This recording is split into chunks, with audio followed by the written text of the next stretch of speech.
Сиздин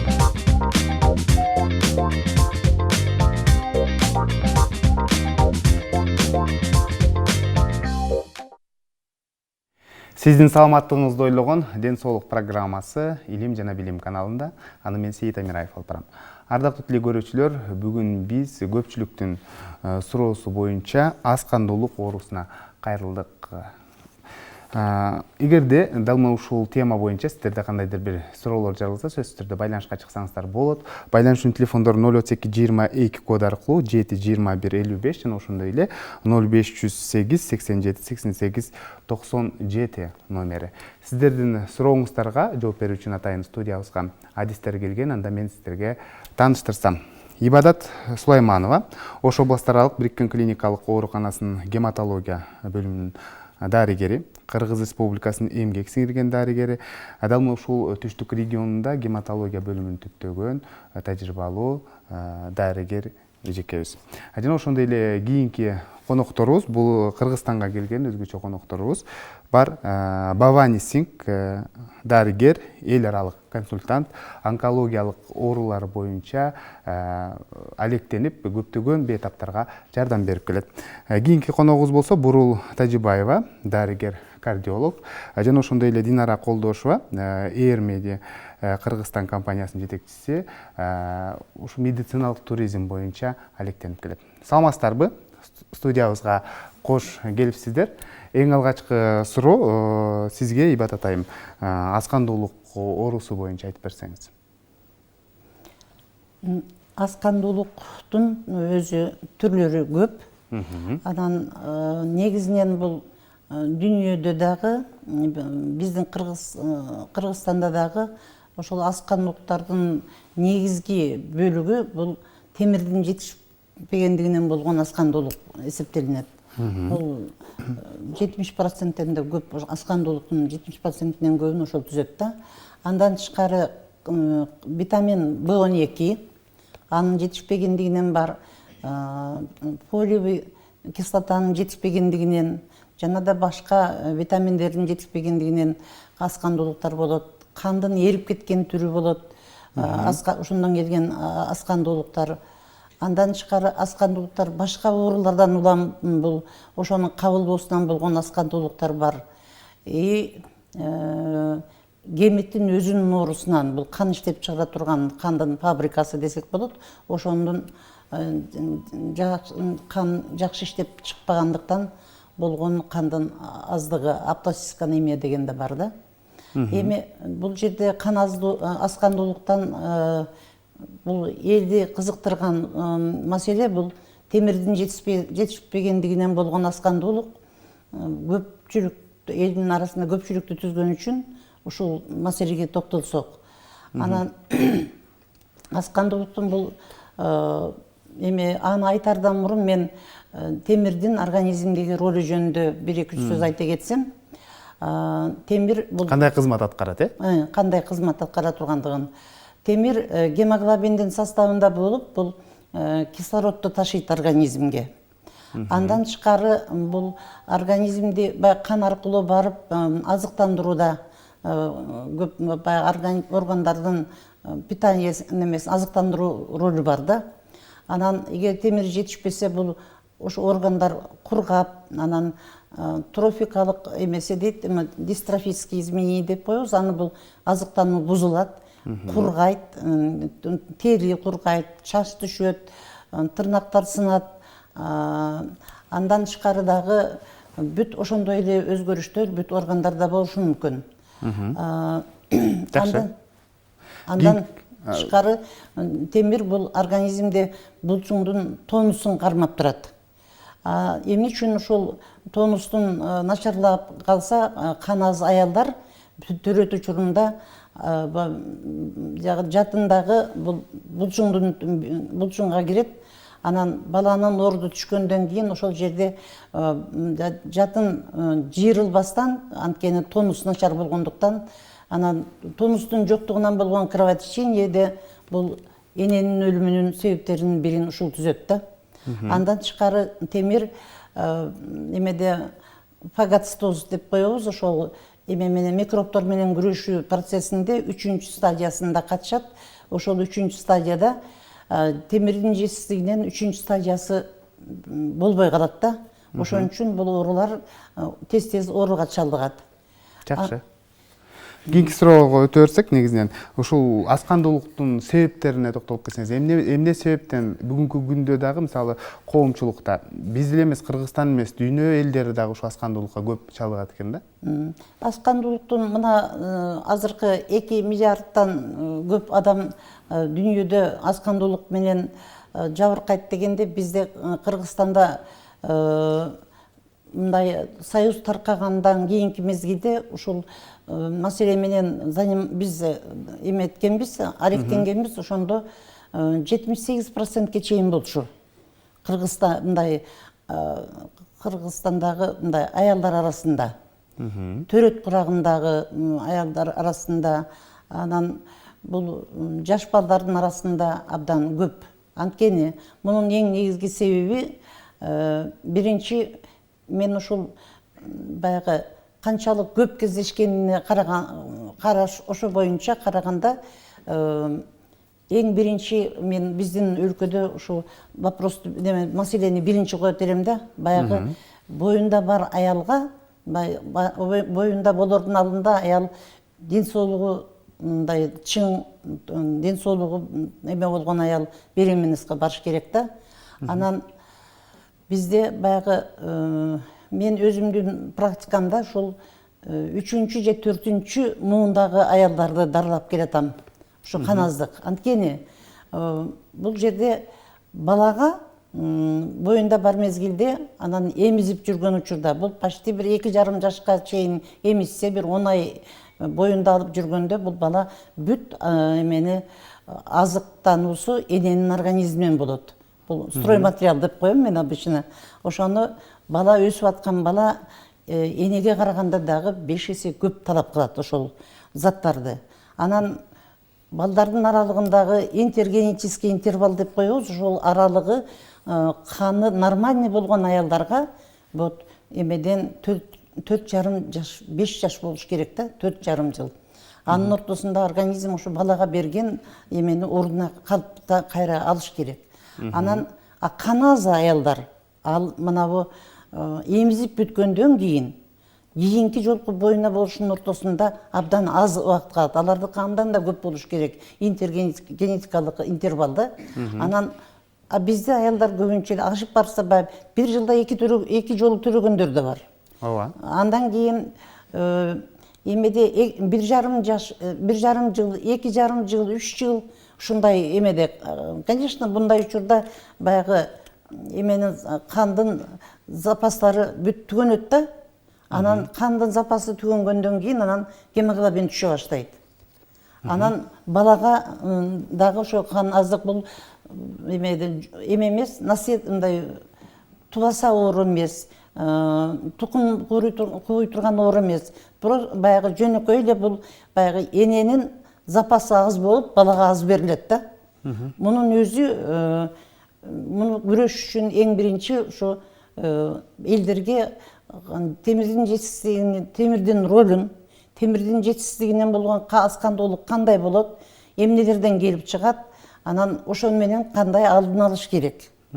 Андан кийин анан бул проблеманын эл өзү чечиш керек, баягы алдын алуу себептерин аны түшүндүрүп жеткире билиш баягы үй бүлөлүк дарыгерлердин тобу. Ошолор ушул менен алектениш керек да. Жакшы. Кийинки суроо биздин кадырлуу конокко Бавани Сингке, атайын Индиянын Дели шаарынан келген. Айтсаңыз, Индия өлкөсүндө дагы мына ушул аскандуулукка кабылгандар көппү? Эң алгач Кыргызстанга болгон сапарыңызды айтып, андан кийин ушул тема боюнча айтып берсеңиз. Менде тоже много встречается таких людей с анемией, и как там они лечат, и цель вашего приезда. Yes, it is a very common disease in India.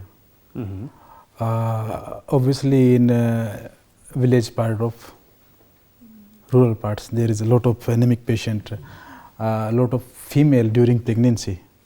Можете и на русском все это говорить. На русском, понимаете? У нас тоже этого болезни очень часто бывает, в основном беременная женщина. Ну, как бы они в основном где вот, с деревни, короче.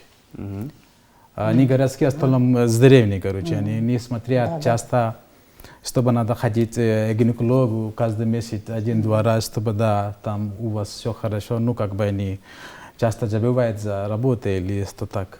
А у них это часто бывает болезни, а за этого, короче, результатом, вот, который рожденный ребенок, у него плохо бывает, короче. Психологические проблемы у него рожденный ребенком. И, возможно, ненормально. Но для этого, чтобы надо ходить каждый месяц 2 раза к гинекологу, до этого как рожал ребенок.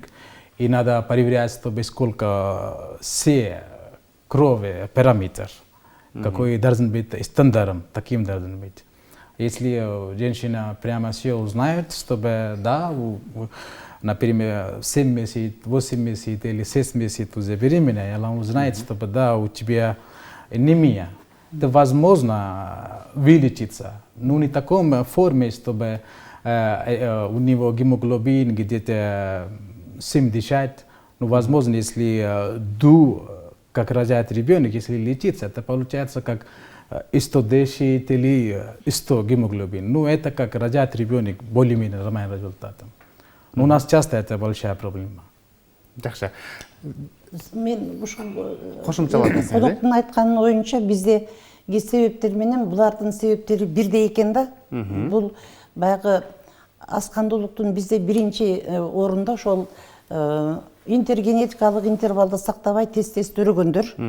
Анан ошол кош бойлуулукка барардын алдында аял киши ден соолугу толук жакшы болуш керек дагы. А бизде ошо кан аздуулук деген бул темирдин жетишсиздигинен болгон кан аздуулук бул акырындап организмде адаптация болуп калат да. Анан ошон үчүн булар өзүн жакшы сезип жүрө берет.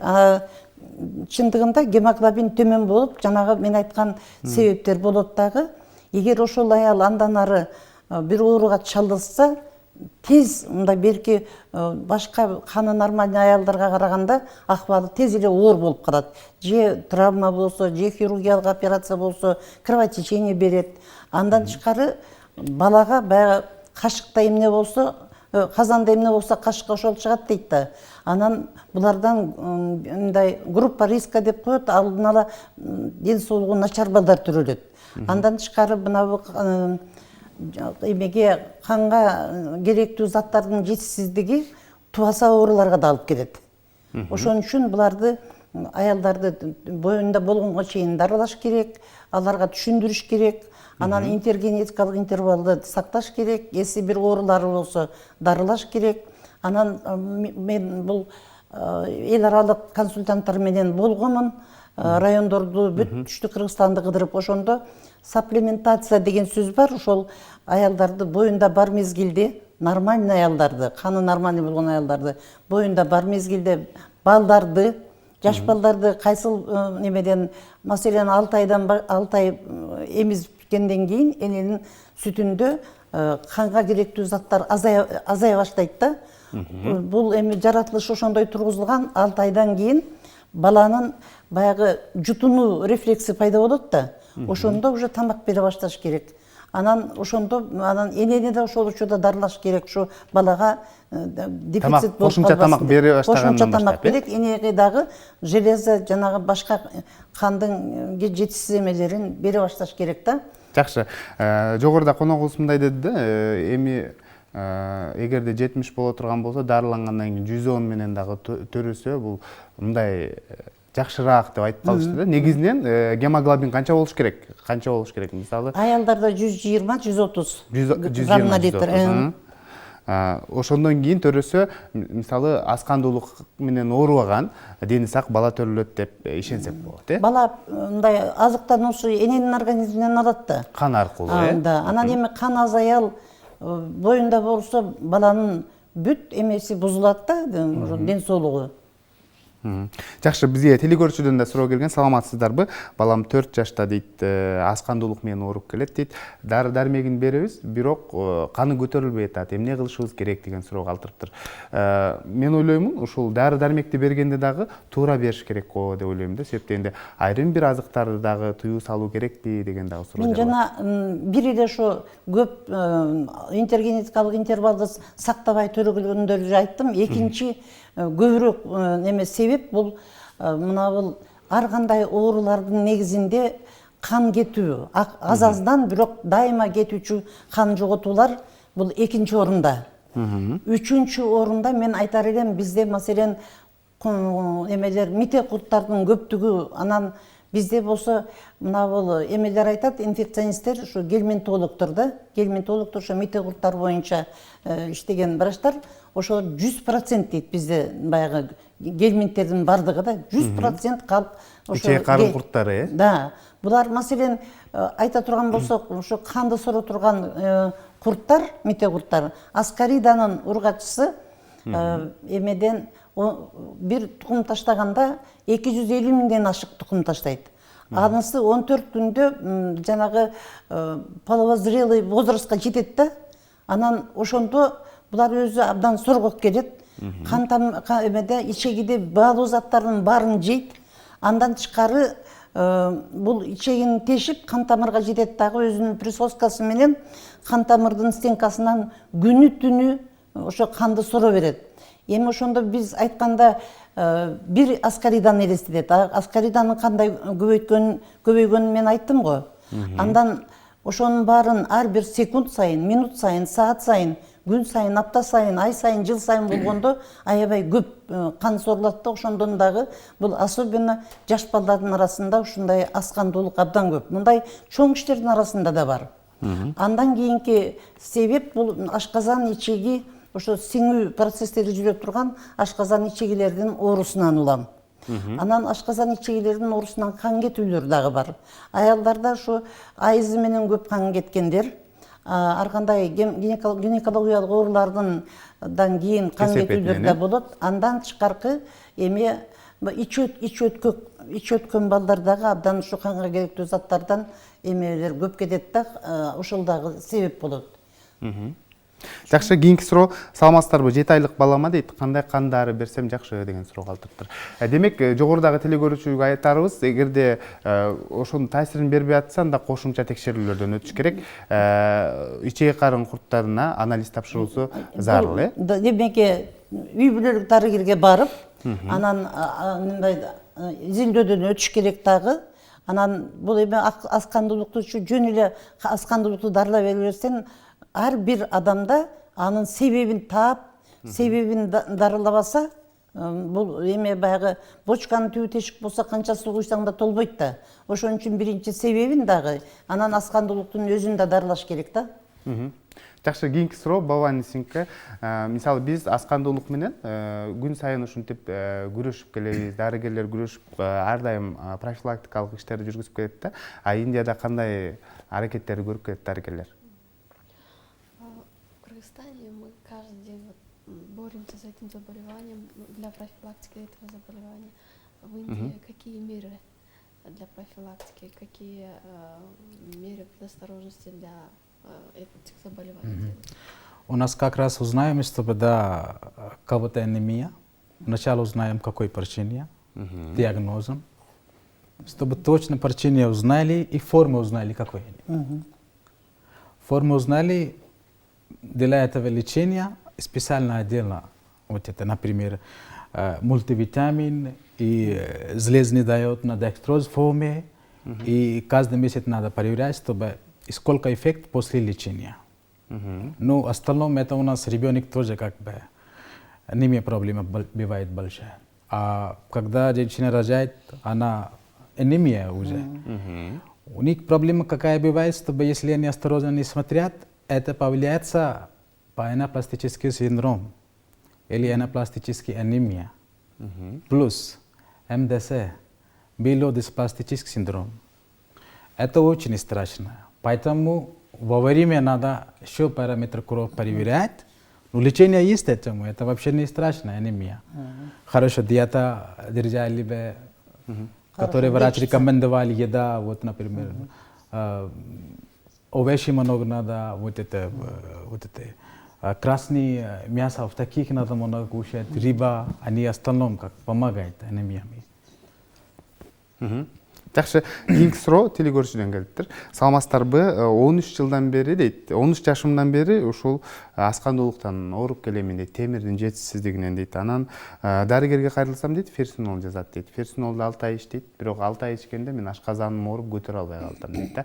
Анан эмне кылышым керек? Азыр 34 жаштамын деген суроону калтырыптыр. Кандай текшерүүлөрдөн өтүшүм керек деген суроо калтырыптыр. Бул адамга мен айтар элем, биринчиден ошо гематологияга келсин. Ошол жерде биз мына айтып атпайбызбы? Негизги себебин табыш керек дагы. Жөн эле дарыны жылдап иче бергени менен себебин дарыланган эмес да. Ошон үчүн себебин да дарылап, анан кийин бул баягы дарылоо убактысы канчага созулат, канча убакытка чейин кан нормасына келет, андан кийин запасы толтурулуш керек. Кандын запас толтурулмай сайын гемоглобин нормальный болгон күндө дагы бул аскандуулукту дарылады деп айтканга болбойт. Анан туура тамактануу боюнча мен жана айтпай кетиптирмин, эменин тамактануу дагы бул азыктануу аябай чоң роль ойнойт да. Анан баягы мындай начар тамактануудан, канга керектүү заттардын жетишпегендигинен бул болот ушу баягы өтө начар өлкөлөрдө, турмуш начар болгон жерлерде. Андан тышкары азыр бизде мына жаштар арасында эме болуп кетти. Арыктайбыз деп, анан кийин диетаны мындай эме болушуп, ошондон дагы кан аздыкка алып келет да. Анан эми бул келсин гематологко, биз себебин да табалы, себебин дарылап, ошол эле мезгилде дарылоонун пландарын түзүп, келип көрүнүп кетип турсун. Анан бул эмесин таблетка түрүндө эмес, кээ бир ашказан ичегилердин ооруларында же болбосо операция болуп, немеден алынып ташталган участоктор болсо, аларга укол түрүндө берилет. Ал жагындагы эметиш керек да, изилдеш керек оорулуда. Жакшы, кийинки суроо, саламатсыздарбы дейт. Уулум 4 жашта дейт. Бирок тамакка болгон табити такыр жок. Анан тамакты тандап жейт, эт жебейт деген суроону калтырыптыр да, эмне кылышым керек деген. Бул дагы аскандуулуктун кандайдыр бир белгилериби деген да суроо. Аскандуулук тиги баланы өзүн көрүш керек дагы, аскандуулук барбы жокпу? Анан кийин баланын апасынын кандай оорусу болгон? Анан боюнда бар мезгилде апасы кандай тамактанган, бала кандай өскөндүгүн бул обязательно сурап билишибиз керек да.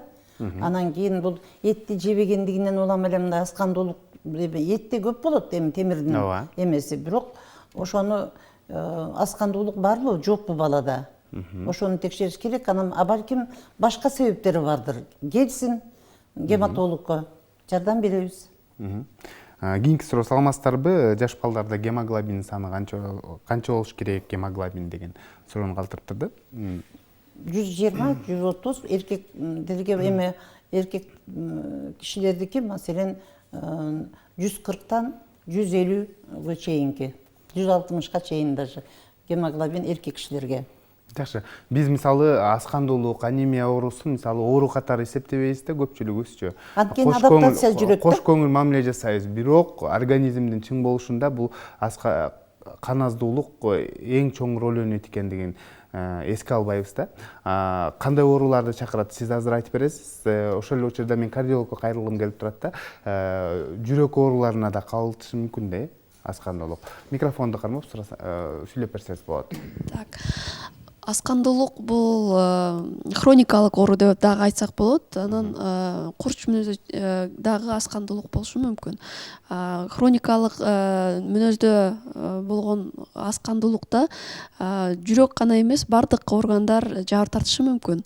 Ошон үчүн ичинде эле жүрөк дагы, жүрөктүн булчуңу структуралык функционалдык өзгөрүүлөргө кабыл болушу мүмкүн. Бул структуралык өзгөрүүлөр жүрөктүн булчуңунда анемиялык кардиомиопатия деген аябай оор ооруга алып келиши мүмкүн. Бул ооруда кадимкидей эле жүрөктүн өзүнүн ишинин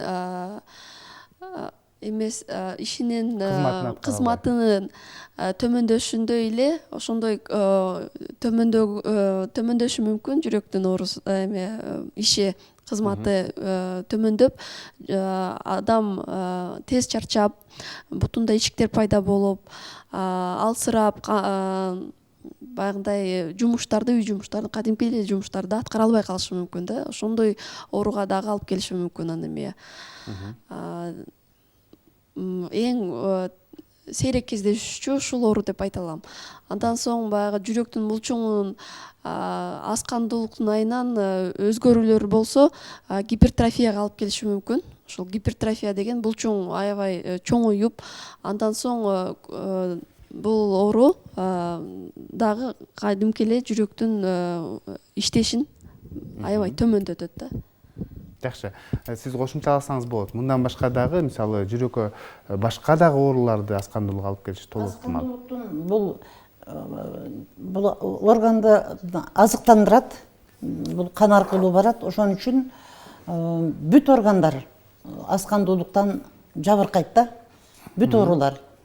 Андан тышкары мен айтар элем, мына мен врачтарга лекция окуганда мындай айтып калам да, эгер грубый подсчет менен аялы бир 10 жаш кичүү болсо, бул эмеден 10 жылдан кийин ошол аял күйөөсү менен тең болот. Дагы 10 жылда сен аларга эже болуп каласың деп. Анткени баягы мышцалар булчуңу тонус начар болуп калат да. Анан кургак болуп калат. Кургак тери, анан баягы мышцалары мындай булчуңу начар болгондор, мындай адамдар тез карыйт. Особенно аялдар да. Ошон үчүн дагы 10 жылда ал апасы катары болуп каласың деп тамаша эми бул эме, бирок ошол тез карыйт кан аз адам. Андан тышкары бүт органдардын бардыгынын трофикасы, питаниясы бузулат да. Ошон үчүн бир эле бул ооруга же бул жүрөккө, өпкөгө деп мындай бөлүү начар, анткени абдан эми бардык оорулар. Маселен, мээңин иштешинде 1000ден ашык ферменттер иштейт. Ошо 1000ден ашык ферменттердин составында эме кирет, темир кирет да. Анан бул илимде эметилген IQ коэффициент деген бар. Бул эмеден интеллектуальный коэффициент, IQ коэффициент ошол дарылагандан кийин дагы ошол толук ордуна келбейт экен да. Ошол IQ коэффициент. Ошон үчүн муну өтө зарыл. Анан баягы билимди айрыкча жаш кыздар жаз айында булчуңдардын тонусу начарлап, анан баягы эмени билимди кабыл алуусу, окууну окуп аткан учурда кабыл алуусу начарлап, жыгылып келет да, ошо гематологторгочу. Анан бул балдардын эмесинде энеден балага берилүүдө бул балдардын арасында баягы бул балдар бул эме менен статистика бар.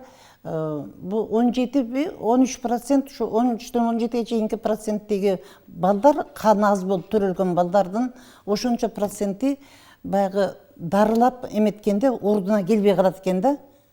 Ордуна келбей калса булар келечектеги инвалидтер же болбосо тез ооруй турган контингенттер, бир оору кошула турган болсо акыбалы өтө начар болуп кете тургандар же болбосо өлүмгө дуушар боло тургандар. Бул коркунучтуу да. Жакшы, биз маегибизге бир аз тыныгуу жарыялайбыз. Азыр болсо кезекти биринчи жардам рубрикасына берсек, андан соң кайрадан жолугушабыз.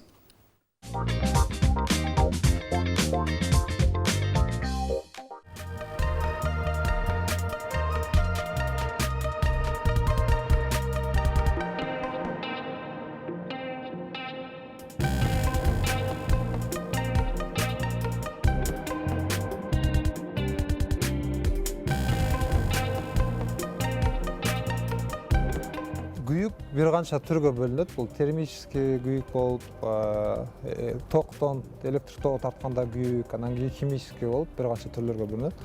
Бул учурда биз көрсөтүп аткан күйүк бул ошо термикалык күйүк болуп эсептелет. Бул ошо ысык нерсенин таасиринин астында күйүк оттон, катуу бир ысыктан, кайнак суудан, ушул сыяктуу нерселер бул ошол термический ожогдун түрүнө кирет.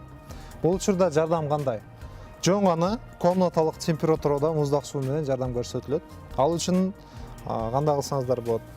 колун ошо күйгөн колун ылдыйраак тартып туруп, үстүнө таза материалды коюп туруп, анан муздак комнаталык температурадагы суу менен, таза суу менен муздатабыз.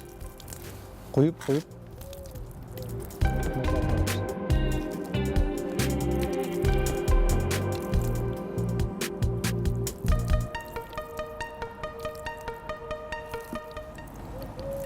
Эгер атайын идиш болсо, тазик болсо, башка нерсе болсо, андан да жакшы. Ошол тазикке муздак сууну коюп туруп, күйгөн колду ошол тазиктеги сууга эле түздөн түз салып, 10-15-20 минутка чейин ысыгы таркаганга чейин, же болбосо оорусу басаңдаганга чейин ошол суу менен жардам көрсөтүлөт. Эгер колунда сааты болсо же шакектери болсо, күйгөн жерде бир металлический башка бир нерсе боло турган болсо, мүмкүн болушунча ошол нерсени чечип койгонго аракет кылабыз тезинен. Анткени күйүктөн колу күйгөн жер иши турган болсо же башка болсо, кийин алганга тоскоол болбош керек да. Ошол максатта чечип салабыз. Инфекция түшпөш үчүн муздаткандан кийин кайра ошо таза материал менен гана сактап турабыз. Эч качан күйгөн жерди ачык таштабайбыз. Анткени инфекция түшүп, андан дары жаман болуп кетпештин алдын алыш керек. Жабыр тарткан адамдын абалын карап турабыз. Эгер оорлошуп бараткан болсо, кыйналып бараткан болсо, отургузуп, башка абалын сурап, жардам берүүгө даяр болуп турушубуз керек. Биринчи жардам ушундай менен чектелет. Күйүк учурунда туура жардам ошо комнаталык мен көрсөткөндөй эле суу менен жардам көрсөтүп туруп эсептелет. Күйүк учурунда кааздын майы, зубной паста, картошка жана башка элдик методдор менен жардам көрсөтүү бул туура эмес болуп эсептелет. Анткени алгачкы учурда, күйгөн учурда бир гана туура жардам ушул суу, таза суу болуп эсептелет. Электр тогуна да күйгөн болсо, же болбосо химический ожогдор, алар уже башка түрдө жардам көрсөтүлөт. Жогоруда айтылгандай эле термический ожогду көрсөттүк. Термикалык баягы ысык нерсенин таасиринин астында күйүктү көрсөттүк. Эгер бунун ордуна биздин мисалда химикалык бир заттар болгондо, анда жардам башкача болот.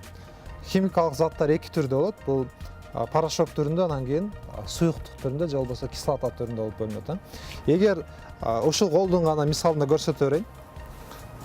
Элестетиңиздер, колуна порошок түрүндө бир химикалык бир зат төгүлдү. Ал нерсеге эч качан бул сыяктуу кылып туруп сууну куюп жууп көрсөтпөйбүз. Анткени өзүңүздөр билгендей эле порошок түрүндөгү химикалык заттар суу менен же болбосо суюктук менен атайын реакцияга кирип, кайрадан көбүрөөк күйгүзүп, зыян көбөйтүп коюшу мүмкүн. Ошондуктан болгону кургак тряпка менен түшкөн порошокту секин арчып жерге түшүрөбүз. Жардам ошол. Андан кийин калган нерсесин жууп түгөтсөк болот. Эгер кислота түрүндө отурган болсо, анда тетирисинче агып аткан суу менен, тазиктеги эмес, башка эмес, агып аткан суу менен колго төгүлгөн кислотаны жууп түшүрөбүз. Анткени денеге жармашкан кислота түрүндө, суюктук түрүндө кислота суу менен кошо жерге агып түшүп кетиш керек. Атайын аптекада атайын каражаттар бар, күйүк болгон учурда. Алгачкы жардам көрсөтүлгөндө бул минуталар өтө маанилүү болуп эсептелет. Анткени күйүк учурунда бул адам оорутат, башка жерге инфекция түшүшүнүн алдын алыш керек. Ошондуктан эгер ошондо атайын каражаттар болсо, колдонсо болот. Күйүккө каршы колдонуучу каражаттар болсо. Бирок алардын да түрлөрү бар. Ошондуктан күйүктүн түрүнө жараша, эгер ошо колу күйсө, буту күйсө, эң туура жардам, эң оңой, эң арзан жардам ошол таза суу гана болуп эсептелет. Аптекадан алган каражаттар, башка нерселер кийин калыбына келтирүүчү абалдарга, жанагындай теринин ордун алып келиш үчүн, же болбосо тырышты калтырбаш үчүн башка нерселерди колдонсо болот. Бирок ал кийинки кадамдарда, бул учурда биринчи жардам ушул гана туура болуп эсептелет. Кол күйсө деле, буту күйсө деле, дененин кайсы жери күйбөсүн, эгер тазиктеги же болбосо ваннадагы бир куюлуп турган сууга түшүүгө салууга мүмкүнчүлүк болсо, ошентип салган туура болуп эсептелет. Эгер кышындасы болсо деле бутун же колун күйгүзүп алса, эшикте бир сууга салып туруп, эшикте болсо деле бир өтө муздак эмес, комнаталык температурада суу менен эле салып муздатса болот. Кийимдерин чечкенге аракет кылбаш керек. Эгер кайнак суу түрүндө боло турган болсо, мисалы үчүн элестетиңиздер, бул баланын колуна кайнак суу төгүлүп кетти. Сиздер кийимин чечип алам деп аракет кылып турган болсоңуздар, терисин кошо сыйрып кетиши мүмкүн. Ошондуктан ошонун алдын алыш үчүн сууну түз гана ошол кийимдин үстүнөн эле куй берсеңиздер болот. Тазик болсо, тазикке ошол кол боюнча салып муздатса болот. Бардык жардам көрсөткөндө, же болбосо жабыр тарткан учурларда, башка бир кырсык болгон учурда тез жардам кызматын чакырууну унутпаш керек. Бул өтө маанилүү болуп эсептелет. Тез жардам кызматын чакырганда да туура так маалыматты берип чакырыш керек.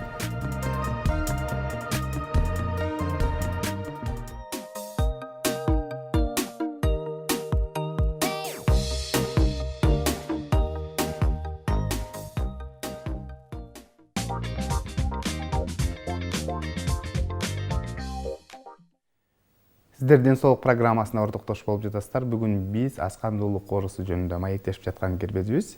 Анда маегибизге кайрылып келсек, кийинки суроо дарыгерге аудиториядан.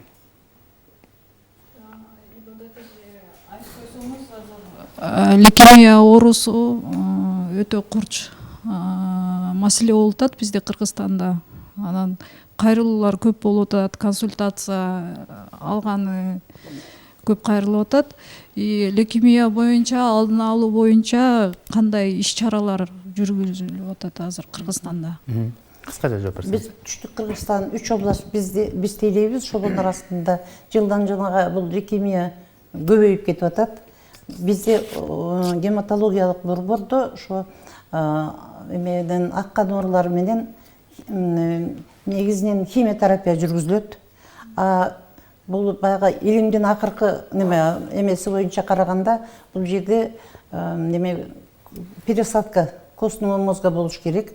Анан азыр ушу бияктан айтканда бизде Индиядан келген конок бар экен. Ошонун мындан ары кошо иштешип, сотрудничать дегендей ушул вопросторду чечсек абдан жакшы болмок. Диагностикасына андан аркы ошо пересадка вопросторун чечкенге жакшы болмок. Жакшы, кийинки сурообуз Бавани сиңке. Айтсаңыз, мына ушул сиздин сапарыңыз жөнүндө кыскача айтып берсеңиз, анан ушул онкологиялык оорулар менен дарылап келем деп айтып калдыңыз, ушул боюнча да айтсаңыз. Речь будет идти о лейкемии. Как раз я приехал сюда, Республика Кыргызстан. До этого у меня от вашей страны 5 детей приехали. У них диагноз был лейкемия. Кого-то Т-клеточная лейкемия, кого-то Б-клеточная лейкемия. Как мы знаем, Т-клеточная немножко страшный вариант, чем Б-клеточная. Ну, они со мной связали, приехали в больницу. Мы начали у них кровогруппа брали, потом донор и пациент, у него генетический анализ брали. И смотрели несколько антиген, какой больше совпадает. Да, потому что этого болезни самый последний вариант, чтобы защищать жизнь, это костный мозг, присадку. Детям такой последний вариант был, нам должны было так и делать, мы делали. Вообще-то эти болезни, самый хороший вариант бывает родные брат и сестры. После этого мать и папа, короче. Ну, мы присадку делили, 4 детей мы, короче. Это получается не какой-то операция, чтобы кто-то думает, чтобы костный мозг и присадка, какой-то большой операция, чтобы какой-то опухоль убрали. Нет. Это очень длинная дорога. Тут сначала анализ, потом присадку делит костный мозг через центральные артерии и вену, короче, донорский кровь даем. Потом по симптоматик. Хозяйство клетки с донорской клетками борется, потом симптом тоже бывает. Как раз лечение тоже дальше продолжает. Приживляем. Да, но до присадки главное, чтобы делаем химиотерапию. 2 цикл, 3 цикл, кому-то 2 цикл хватает, кому-то 3 цикл хватает. Как раз после костной мозга присадку пациент бывает месяц в больнице, Но это вот это месяц, период, как раз больница внутри пациент после присадки, очень важно. Потому что тут время, тут период шансов инфекции больше бывает. Любая инфекция на этой ситуации и любой пересадки, возможно, ответ очень страшный. После этого выписываем пациента, пациент находится в квартире и каждую неделю ходит в больницу, проверяет анализы. И чтобы у него кровь клетки начали работать по нормальным параметрам. Жакшы, рахмат сиздерге. Аялганда көптөгөн телекөрүүчүлөрдөн суроолор да келди, бирок тилекке каршы убактыбыз калды. Сиздерге рахмат айтабыз. Калган суроолорго эфирден сырткары жооп бересиздер деген ойдомун. Ишиңиздерде ийгиликтер болсун.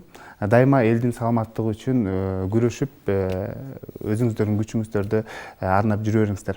Ийгиликтер болсун. Ушун менен Илим жана билим телеканалынын ден соолук программасы өз соңуна келип жетти. Мен Сейит Амираев алып бардым. Кайрадан эфир аркылуу амандашканча сак саламатта туруңуздар.